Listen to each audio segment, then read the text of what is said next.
Good afternoon. Live from New Delhi, you're watching DD India Live, India's voice to the world. I'm Shubhendu Ghosh, coming up in the next 30 minutes. India's External Affairs Minister S. Jaishankar meets G4 counterparts on the sidelines of the Munich Security Conference in Germany on Saturday, discusses reformed multilateralism. European allies accuse Russia of killing opposition leader Navalny using toxin dart frog. Moscow rejects the claim as propaganda.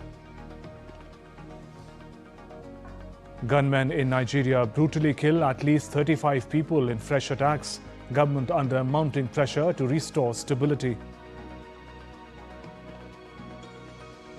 In T20 World Cup, India seeks to maintain their dominance as they face Pakistan in a group stage match in Colombo today.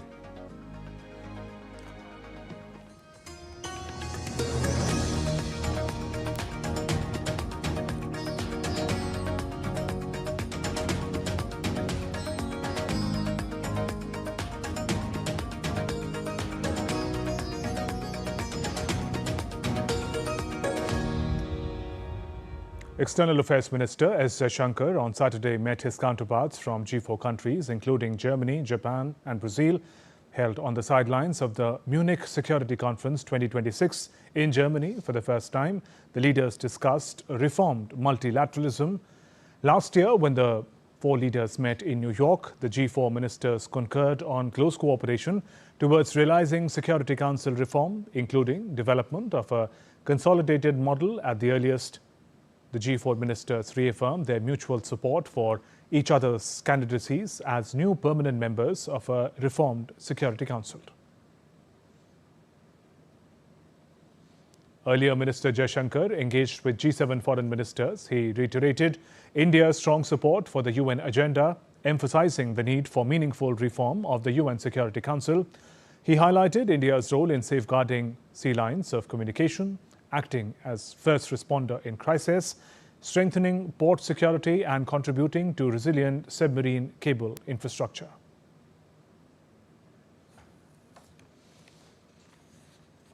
At the Munich Security Conference in Germany, world leaders discussed security challenges and global stability. India's External Affairs Minister S. Jaishankar highlighted UN reforms and a multipolar world. US Secretary of State Marco Rubio reassured Europe on transatlantic ties, while EU Chief Ursula von der Leyen called for a closer EU-UK cooperation. The annual Munich Security Conference is underway in Germany, bringing together global leaders to discuss major security challenges and reinforce international norms and stability. Representing India, External Affairs Minister Dr. S. Jaishankar emphasized the need for urgent UN reforms and shared India's perspective on a multipolar world. He spoke at the session, Navigating Uncertainty, India and Germany in a World in Disarray, engaging with his German counterpart, Johann Wadefull. When we looked at all the big polls, I think the one which was most under-realized was our relationship with Europe. And within Europe, in fact, in many ways, our relationship with Germany. If I were to say what has changed in the recent past, we've had really two big back-to-back events in India. The visit of Chancellor Merz.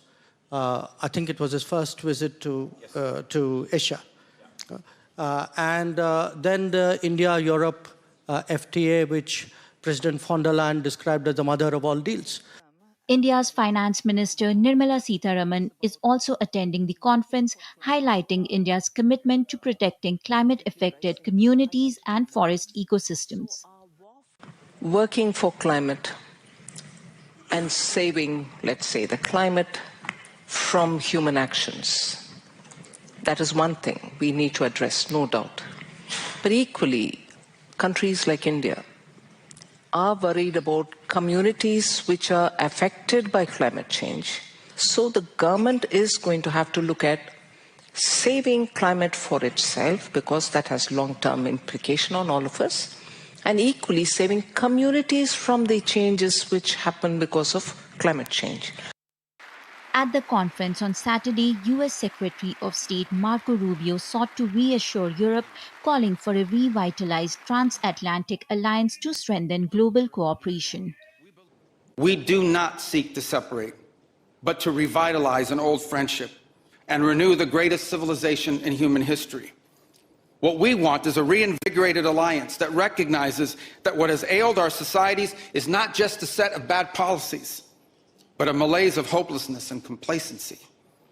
EU Chief Ursula von der Leyen urged Britain and the EU to work more closely on security, economy, and defending democratic values a decade after Brexit.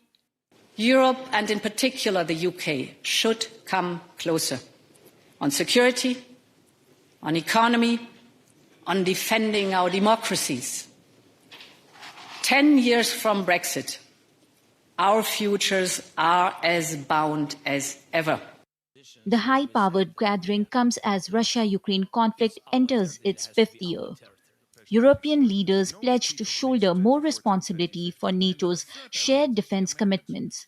The Munich Security Conference underscores the growing importance of global partnerships, collective security, and multilateral cooperation in addressing today's complex geopolitical challenges. Bureau Report, DD India. Let's now talk about the India AI Impact Summit. Expectations are high as global leaders, policymakers, industry heads and technology experts prepare to come together to shape the future of AI. The focus is firmly on outcomes from responsible governance and inclusive growth to real-world deployment of artificial intelligence solutions as India readies to host the key international summit aimed at turning promise into impact. As India is transitioning through a decisive phase of its development journey, artificial intelligence has emerged as a critical national enabler. Positioning AI as a tool for democratizing technology, India is focusing on access, inclusion, and equity at scale, while expanding its footprint in global technology governance. In this backdrop, the India AI Impact Summit 2026 is being held in New Delhi from February 16th to 20, marking the first ever global AI summit hosted in the Global South. The deliberations at the AI Impact Summit will be structured around 7 chakras or working groups: human capital, advancing equitable skilling and inclusive workforce transitions for an AI-enabled future of work; inclusion for social empowerment, advancing AI systems that are inclusive by design, empowering diverse communities and ensuring equitable representation; safe and trusted AI, building globally trusted AI systems anchored in transparency, accountability, and shared safeguards for innovation; science, harnessing AI to accelerate frontier science, foster scientific collaboration, and translate breakthroughs into shared global progress; resilience, innovation, and efficiency, driving sustainable, resource-efficient AI systems that strengthen climate resilience and sustainability; democratizing AI resources, promoting equitable access to foundational AI resources for inclusive innovation and sustainable development worldwide; AI for economic development and social good, leveraging AI to enhance productivity, innovation, and inclusive development across economies and societies. The India AI Impact Summit 2026 is expected to deliver focused, outcome-driven results aligned with national priorities. The summit will focus on practical AI deployment, policy alignment, and institutional coordination across government and industry. It will strengthen AI governance frameworks, assess regional readiness for AI-led growth, and support skill development and workforce transition. The summit will also boost awareness of AI applications and foster partnerships among government, academia, startups, and industry to drive responsible and inclusive AI growth. By linking policy with implementation and innovation with public purpose, the summit is poised to position India as a key convener in global AI cooperation, reinforcing a shift from dialogue to delivery and underscoring India's commitment to responsible, inclusive, and development-oriented artificial intelligence. Amish Mahajan's report for DD India. In the chaos of battlefield where the fog of war can blind the bravest, there is a lifeline that never breaks. It isn't just a wire or a radio wave, it's pulse of the nation's defense. We're talking about the nervous system of the Indian Army, Corps of Signals that celebrates 116th Raising Day on 15th February. DD India's Prasar Bharati has more. Signals motto, Tivri Chaukas, which means swift and secure. And it has lived by these words through every major conflict in our history. But it's not the time to bask in the past glory, but to be future ready. The Raising Day of Corps of Signals is not merely an occasion to look back in history. It's an opportunity to reflect on our evolving responsibilities in an era of multi-domain operations, where dominance of electromagnetic spectrum and cyber resilience is an operational requirement, and therefore we are required to be prepared for it. From the world wars to the liberation of Goa, and from the intense battles of 1965 and 71 to the heights of Kargil, the Corps of Signals has been the unsung architect of victory. Kargil was quite a challenge, and once again, Corps of Signals rose to the occasion. The kind of communication support we gave in Kargil war, because of the sheer difficulty of providing communications. There were lofty mountains, there was enemy sitting right opposite you, the firepower was all pervasive everywhere. But even in that kind of difficult and arduous kind of terrain and conditions, providing communication itself was a kind of a battle. But still Signals rose to the occasion and provided very, very good communications. Thanks to the Corps of Signals, the success of Operation Sindoor is a result of the perfect communication network of our defense forces. During Operation Sindoor, the signal units operated in high tempo, dynamic and complex environment, ensuring uninterrupted command and control across field informations. Amid challenging terrain, our personnel maintained fail-safe communications, electromagnetic spectrum availability and rapid reconfiguration of the communication grids, and ensured that the integration of secure voice and data service is available to the tri-services. The nature of war is changing. Battlefield is no longer just physical. It is digital and full of artificial intelligence. Under the 2026 theme of the Year of Networking and Data Centricity, the Corps of Signals is leading the charge into the future. In the age of cybertronics, where cyberspace and electronics combine to present new challenges every day, the Signal Corps prepares an impenetrable shield for all our armed forces. As the motto of the Signal Corps says, Tivri Chaukas, which means intensely vigilant. Vishal Baristo for DD India. A 22-year-old Indian student has been found dead in California 6 days after he went missing on February 9th. In a social media post, Consulate General of India in San Francisco informed that local police have confirmed the recovery of the body of the missing Indian student. It extended heartfelt condolences to his family and loved ones during this profoundly difficult time. The consulate said it stands ready to provide all necessary assistance to the family, including coordination with local authorities and arrangements for the repatriation of the mortal remains to India at the earliest. The consular officers are in direct contact with the family and will support them with all required formalities. Saket Srinivasai was an Indian postgraduate student of UC Berkeley, hailing from Indian state of Karnataka. He was among the 6 to hold a patent for inventing a microchannel cooling system for Hyperloop and a method thereof, as per his LinkedIn profile. Update from Bangladesh now, where newly elected members of parliament and cabinet members are set to be sworn in on Tuesday, that is February 17th, following the landslide victory of the Bangladesh Nationalist Party BNP in the 13th national elections. According to constitutional procedures, after the MPs are sworn in, the parliamentary party that commands majority will hold meeting to elect its leader. The elected leader will then meet the president to formally stake claim to form the government. The president will first administer oath to the prime minister, followed by ministers, state ministers and deputy ministers. The cabinet division will subsequently issue a gazette notification allocating portfolios. BNP secured 209 seats in Thursday's parliamentary election, held alongside a referendum. At a post-election press conference in Dhaka, Tariq Rahman said maintaining peace and law and order would be the top priority of the new government. Meanwhile, BNP leaders said invitations will be extended to about a dozen heads of government from the region to attend the swearing-in ceremony, including Indian Prime Minister Narendra Modi.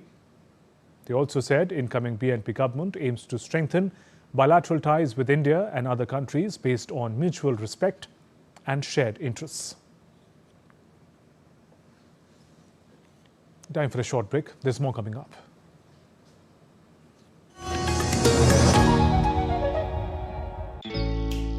Jharkhand will mesmerize you with majestic nature, rich heritage and colorful culture. Johar. Johar. It fits perfectly. Thank you. Full workout ho gaya. Ready?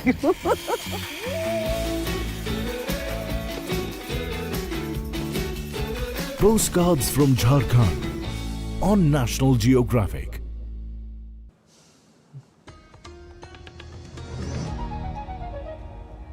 You're watching DD India Live. I'm Shubhendu Ghosh. European allies accuse Russia of killing opposition leader Navalny using toxic dart frog. Russia has rejected the claims as propaganda.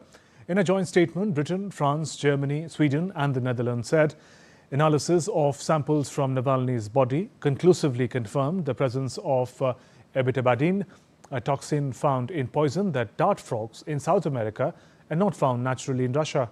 The statement, almost exactly a couple of years after Navalny's death, says Moscow had the means, motive and opportunity to administer the poison. Meanwhile, Russia strongly denied any responsibility for Navalny's death, dismissed the latest allegations as a Western propaganda hoax. Russian embassy in London also said one must ask what kind of person would believe this nonsense about a frog.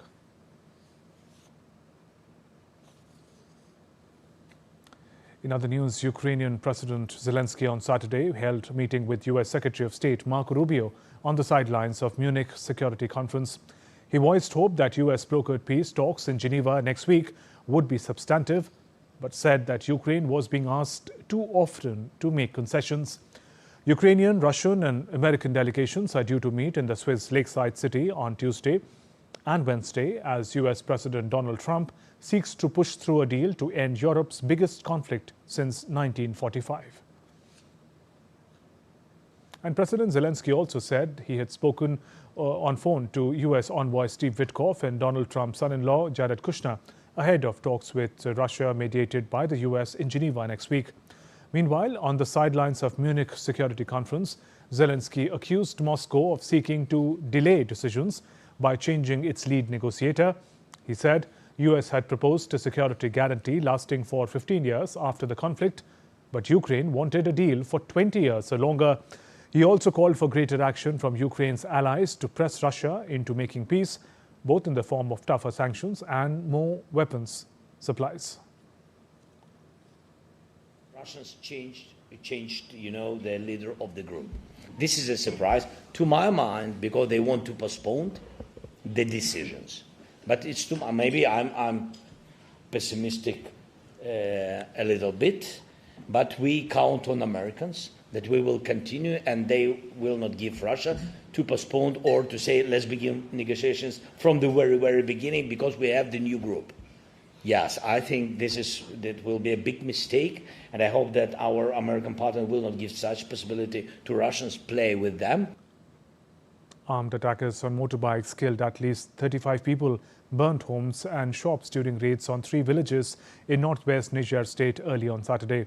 The attacks occurred in the Borgu local government area near Nigeria's border with Benin. The assaults are part of a recent surge in violence blamed on armed groups who have carried out deadly attacks, kidnappings for ransom and forced many communities to flee across northern Nigeria. A witness said more than 200 attackers on motorbikes swept through the area, targeting multiple villages. Insecurity remains major concern in Nigeria, with authorities facing growing pressure to restore stability in affected regions. Thousands of anti-government protesters marched through the western Serbian city of Valjevo on Saturday, demanding early elections and accountability for violent police action during demonstrations 6 months ago. The protest was held by students as part of wider anti-corruption movement that began in 2024 after 16 people died when a railway station roof collapsed in Novi Sad. The tragedy sparked nationwide outrage and shook the rule of President Alexander Vučić. The European Union, which opened membership talks with Serbia in 2014, has criticized the use of excessive police force and said the country must strengthen the rule of law and fight corruption and organized crime if it wants to join the bloc.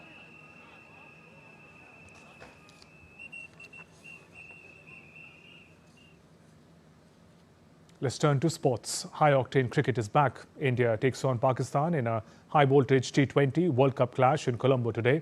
Both teams are unbeaten and full of confidence, while qualification may not be at stake yet, but pride, passion and history certainly are. Here's a preview of India versus Pakistan match from DD India correspondent Narayan Singh reporting from Colombo.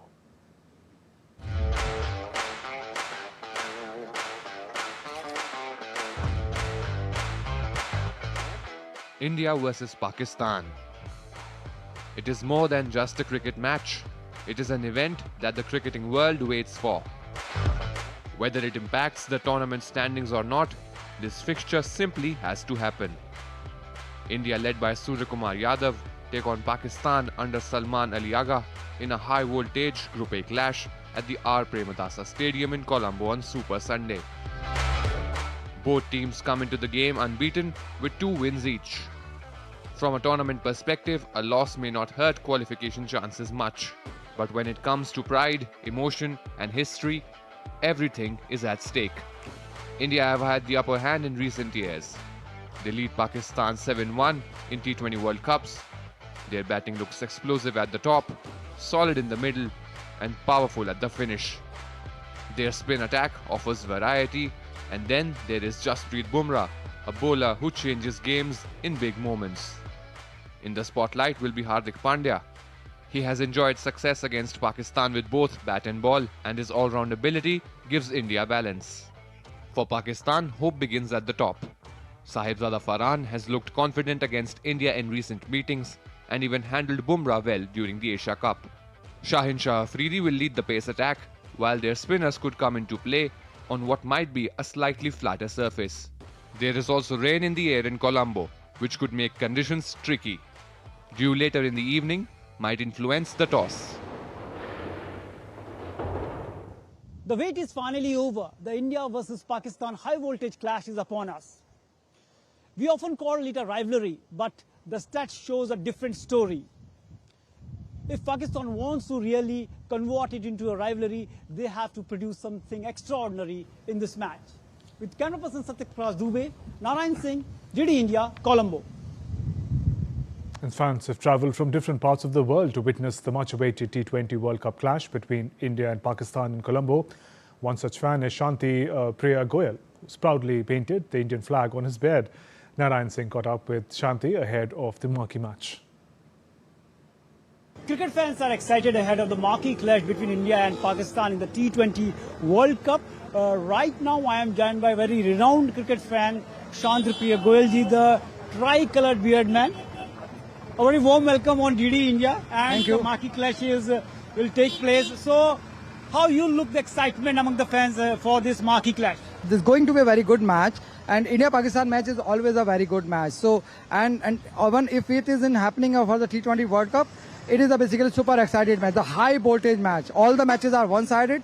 India-Pakistan World Cup match is the one side. Talking about also, there is a fear of the rain in the India versus Pakistan match. So do you think the match may be washed out? So definitely if rain going to be happen here, then I will be very disappointed, and all the Indian fans will be very disappointed. So really, what makes the India-Pakistan match so exciting, considering the fact that a lot of revenue is generated through this match, and also the other aspects of the match? So basically India-Pakistan is basically a rivalry match. India is always on the top hand. So on the papers, on the ground, Indian team is very good, the basically upper side. But definitely what I want, basically, I want that I have spent so much money. I want this match should be not the one-sided match. it should be a good match that we should like to basically watch the match inside the stadium. We have seen a dominance of India in the T20 World Cup or the ODI World Cup. Even the T20 World Cup, the scoreline is 7-1 in favor of India. But the cricket fans want an exciting match that India dominating. With camera person SP Dubey, Narayan Singh, DD India, Colombo. And that's all in this edition of DD India Live. Let us know your thoughts on the news of the day. For those on the go, you can get all the latest news and updates from India and across the world on DD India mobile app. The app is available on both Android and iOS. Scan this QR code on the screen and download now. We'll be back with more news as it breaks here on DD India. I'm Shubhendu Ghosh from all of us here in Delhi. Thanks for watching DD India Live. Namaskar.